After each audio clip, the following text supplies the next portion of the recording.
This is the most simple book a call funnel I've ever created using Facebook ads, and in this video I'm going to walk you through how this funnel, which you can go and copy for yourself, is generating around 30 qualified leads on a monthly basis and has been doing over the past 7.5 months. So with that being said, let's get into it. So just to show you the numbers, this campaign at the moment that we're running for our agency, and we partner with another agency to actually go and run the ads, we spent over $7,800, and at the moment the cost per lead is around $36, so 218 leads generated. So that's roughly around sort of 30 leads per month. And just to be transparent, so not all of them are actually going to be qualified. So out of those 218 leads, 141 were qualified.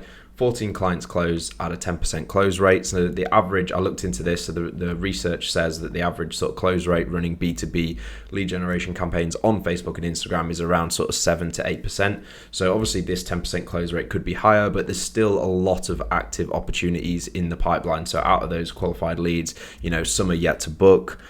Some didn't show up to the call. Some said contact us in 1 to 3 months. Some said contact us in 1 to 6 months. So proposals have been sent. We just need to actually work on nurturing those. So I just wanted to be transparent there.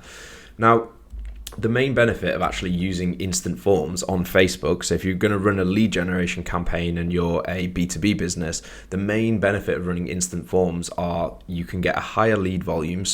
But the reason why it's a higher lead volume is because you're keeping people on Facebook. Facebook and Instagram like to keep you on the platform so they can serve you more ads and make more money. So that's the reason why they've got instant forms, because you're not taking a lead off the platform and taking revenue away from them. So that's why you get a higher lead volume generally. You get a lower cost per lead, and it's really fast and easy to set up. So if you don't know what it looks like, it basically looks like this. Sorry about the blur, but you've got a Facebook ad, and then you take someone over to a form. Generally, what I'm going to walk you through is some multiple choice questions, so you can qualify leads in or you qualify them out.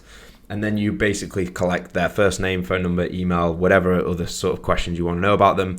And then you take them to an end page where they can then do an action like go and book a call with you or take the next step, whatever that is in your sales process. So what we do is just put our Calendly link in there and they can then book a call off their own back. And the comparison is you can, instead of running Facebook instant forms, you can take someone over to a landing page, which is like a 2-step funnel or a 3-step funnel. I'm actually a big fan of running landing page ads, and we still run landing page ads, but this one works as sort of a very quick and easy campaign to launch. But landing page ads, generally you can get a higher quality lead because you can have something like a VSL on there. You can put your headline, your subheading, you can put things like your testimonials and things like that. You can basically warm people up and nurture them a lot more, aside from actually just running a direct instant form. And then you can have like your custom branding on that. So those are the sort of two different versions that you can do, but I'm going to walk you through the instant form setup. Super simple. So at the moment we're spending around sort of $40 per day on these Facebook ads, and it couldn't be more simple. So basically this is the top level sort of overview of how it looks. So you've got an ad, and you basically take people to a form, which then they would either get qualified or disqualified. If they're qualified, they go over to a calendar page where they can actually, an online calendar where they can go and book a call. And then they book the appointment. And then we send them reminder emails to make sure they actually get, show up to the call. And then they go and have the sales call. In an ideal world, this is exactly what would happen every single time someone clicked on your ad. But we all know that doesn't happen every single time. So this is actually how we've got it set up at the moment, and all it requires you to have is you running the ads, and then you've got your CRM, and then you've got an appointment setter.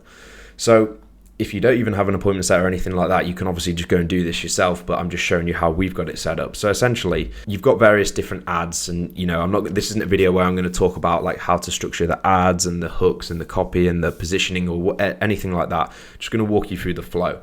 So you've got a series of different ads. They click on the ad, they go to a form, and then we actually go and verify their phone number. We ask them a series of questions. If they're qualified, they can go and book a call through here.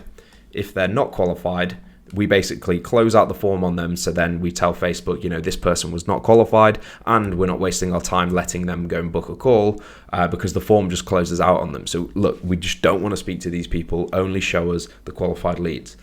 Once they go and book a call, you take the appointment, send the reminders, and have a sales call. Now, like I was saying, these qualified leads may not always go and book a call straight off the bat. And I'm going to walk you through an actual setup of a Facebook form soon and show you why some people don't book a call. So this is the importance of having a CRM and the appointment setter, because if someone fills out their details on the form, they've gone through, they've had the pain, the urgency, because they've clicked on the ad, they were curious, they filled out their information, then we need to capture the data and put it into the CRM. So all you've got to do is integrate your Facebook ads with your CRM. We use Go High Level for this. And basically what happens there is we capture their data and we send the appointment setter an internal email or a text notification to basically say, if this person does not book a call within the next 15 minutes, go and call them straight away and go and get them booked in, because they've spent all their time and energy filling out this form. The appointment setter needs to know to go and book them in. And how that actually works is on Go High Level, we've got a basic funnel setup, which looks like this. So you've basically got leads in different stages of the pipeline. So you've got that lead will then go into the new lead stage. And then basically if they go and book a call, you drag people over to the book a call stage. And then the appointment setter can now look and say, okay, well, if they didn't book a call and I need to call them, I can drag them into the no answer stage if they don't pick up. But ideally the appointment setter calls them and then they get them booked in.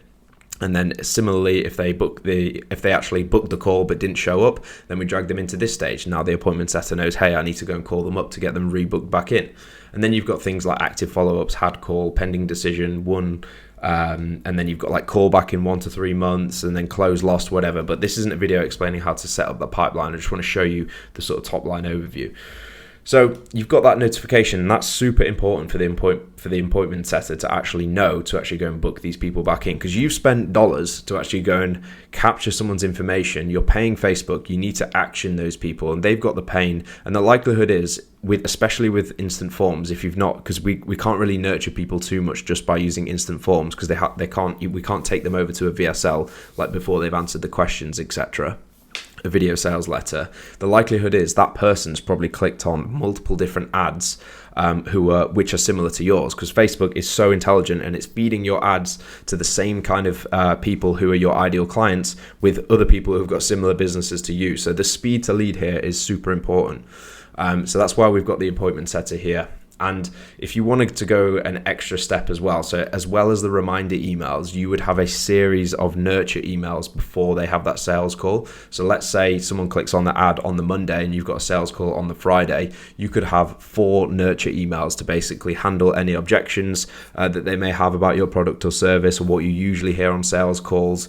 You could answer frequently asked questions, whatever it may be. You can have a series of emails within those reminder emails or separate to those reminder emails before you have the sales call, which obviously increases the close rate. So what I'm going to walk you through is the most important part, which is someone clicks on an ad and they get taken over to a form. So how do you actually make sure you're not speaking to people who are not qualified? Well, I'm going to get into it. So I'm not going to walk through how to actually set up the actual campaign. I'm just going to go straight over through to actually creating a form itself. So if I just duplicate one of these old ones, and basically it's going to look like this. So if I just do, test YouTube form, and what you'll see here is it's already selected more volume. So what we want to do is actually make sure we're only selecting the higher intent people, so then we can actually require leads to verify their phone number with a one-time password. This is super important, especially if you've got an appointment setter calling the leads. Even if you don't have an appointment setter calling the leads, if someone's not willing to give you their phone number and actually go and tell Facebook, hey, this person is legit, they're giving their real phone number, what's the likelihood they're probably going to no-show you on the call, or not show up, or they're going to be a non-qualified lead anyway? So get that in there. Trust me, it will increase your show up rate and your close rate dramatically, even though it's just a super simple require a text from Facebook to go and verify your phone number. Believe me, get that in there and it will increase your quality of the leads. Now, if we go over to the intro here, you can just say basically something like, please fill out the form. Usually we say, the form takes 30 seconds to help us understand a bit more about your business. Now, this is where you've got your multiple choice questions. So if you click on the questions here, now, even if you're not at the stage where you're like actually creating Facebook ads, this is good to know sort of context as to why you use conditional logic to filter people in or take them out so they can't actually go and book a call with you, so you're not wasting time. So generally what the rule of thumb that I go with is to ask the fewest amount of questions possible to make sure that you are telling Facebook and you know that this person is qualified. And generally the first question I ask is really low barrier, and it's not like, hey, what's your monthly revenue or what's your yearly turnover or whatever. You want to ask a very easy question to get that ball rolling, to gain some momentum, because at the moment all you've done is taken their attention away from scrolling on Instagram or Facebook looking at what their cousins have had for breakfast or whatever, like some crazy stuff. So in the B2B context, you want to make sure this is super simple and easy for someone to go through the form. So generally we say, which one best describes you? Now for your business, it may look different. So we run a lead generation business. So we're saying, I'm looking for qualified leads. I'm looking for more referrals. So those two questions, I'm happy with them to carry on going through the form because this is what we help people with. And if they're trying to save their business, we actually select this here and basically select close form, and then it will take people over to the end page for non-leads. Conversely, with these two questions, what is your, so if they select I'm looking for qualified leads or referrals, then I basically just say go to question, and then I will take them to that next question because they're one step further now. And what this end page for non-leads looks like, it's literally as simple as this. So you go through and it will take them over to this page where it says, thanks for your interest. Based on your answers, we might not be the best fit.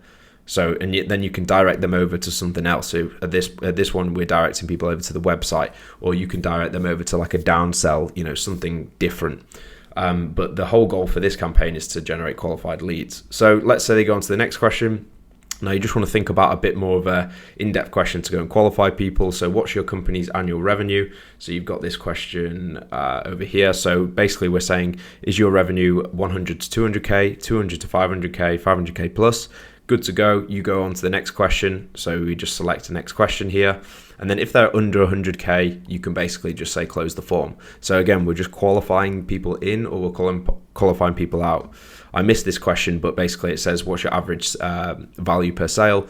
So if it's more than 3K, that's absolutely fine because we only work with people who sell something more than 3K. So we go cool, go to the next question. You can order these however you want.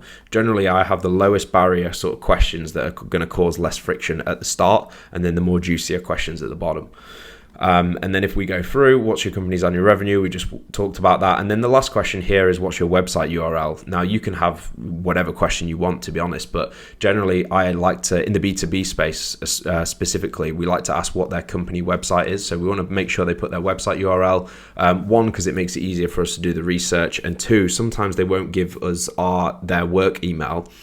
So then it's good if you have their website URL here.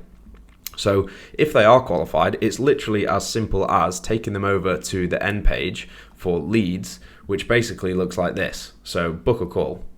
Just a heads up, we don't work on commission or pay per lead. Now we've added this in there, the end page, just to sort of reinforce to people that we don't work on a commission basis because we've got asked this quite a lot.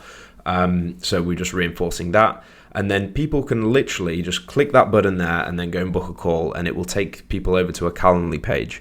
So if they click that, then that Calendly link will actually go and appear. Now going back to the actual setup here, the reason why we have this appointment setter, because you would have thought, right, you would have thought that everyone goes and books a call if they fill out this form and they're qualified. But believe me, some people literally go through 5 minutes or a minute, depending on how quick they spend actually on the form, and they just don't actually go and book a call. I remember doing the appointment setting once, and I called a guy, and I said, I called him within about half an hour because he didn't book a call. I just had the internal notification here. Called him, and he was like, yeah, sorry, I was super interested in actually booking a call. I just had to, I think he was like making his food for his kids or something like that. So he got sidetracked. A lot of people get sidetracked, and there's different ways to set up this funnel, but this is a super simple way, especially if you've got someone on your team to go and do the appointment setting, or you've got the time.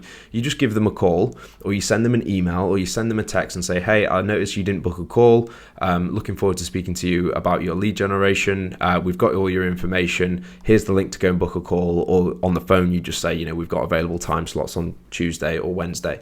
So you'll pick up a lot of leads from here, and that's the power of having someone on there on your team to actually go and book that meeting.